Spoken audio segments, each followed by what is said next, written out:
সকাল সকাল উঠতেন, বসে বসে রাস্তার নুড়ি ঘুরিয়ে বাঁচতেন, পাছে ভক্তদের হাঁটতে অসুবিধা না হয়। সকালবেলায় দুধ নিতে যেতেন। বাতের ব্যথায় হাঁটতে বড় কষ্ট, তবু কষ্ট করে যেতেন। কোনো ভক্ত জিজ্ঞেস করে বলতেন, মা গো, এত কষ্ট করে কেন দুধ আনতে যাচ্ছ? তোমার এত কষ্ট, এত ব্যথা? মা বলতেন, কলকাতা থেকে আমার ছেলেরা যে এসছে, আমি একটু কষ্ট করবো না গো, তাই তো দুধ নিতে এসেছি। কলকাতা থেকে দুই ভক্ত এসেছেন মায়ের সঙ্গে দেখা করতে।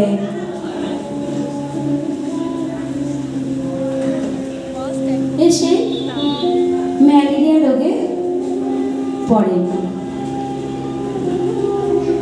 যন্ত্রণায় কাতর হয়ে শুয়ে পড়েন। মা পাগল হয়ে যান, কি করবেন?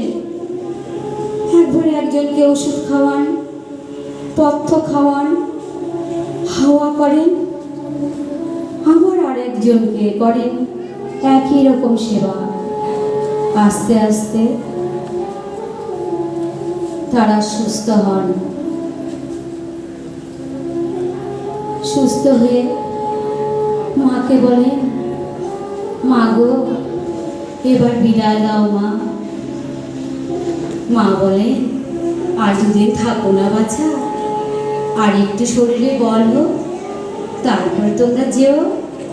ভক্তরা বলেন, না মা, এবার যাই, বিদায় দাও। ভক্তেরা বিদায় নেয়, ফিরে ফিরে তাকায়, দেখে মা অপলক নেত্রে তাকিয়ে আছেন। ভক্তেরা দেখে মা দাঁড়িয়ে আছেন, চোখে অবিরল অশ্রুর ধারা। মা ছিলেন আমাদের জাতপাতের ঊর্ধ্বে, হিন্দু মুসলিম সব মায়ের কাছে সমান। ভক্ত আমজাদ এসেই ডাকতেন, ঝুড়ি ভরে ফল আনতেন। এসে মাকে ডাকতেন, ও মা, মা গো, মা গো, জননী আমার, কোথায় তুমি মা? মা হাসতে হাসতে আসতেন, বলতেন, ও মা, তুমি এসেছো বাছা। আদর করে বসাতেন, বলতেন, আহারে, এত দূরে পথে আসতে আসতে ক্লান্ত হয়ে পড়েছে, বসো বাবা, আমি যদি তোমার জন্য কিছু খাবার আনি। মা খাবার নিতে যেতে ভক্ত আমজাদ বসে থাকতেন। মা এসে আমজাদকে সহস্তে খাবার দিতেন, হাওয়া করতে থাকতেন। আমজাদ প্রাণ ভরে খেত, যেন কত শান্তি।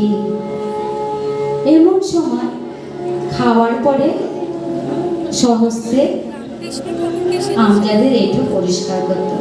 তা দেখে নলিনীতে সেই আগুন, বলতেন, তোমার কোনো কাণ্ড জ্ঞান নেই গো মা, কি করো তুমি? সব কিছু শেষ করে দিলে গো, ছত্রিশ জাতে এটা করাচ্ছ তুমি মা।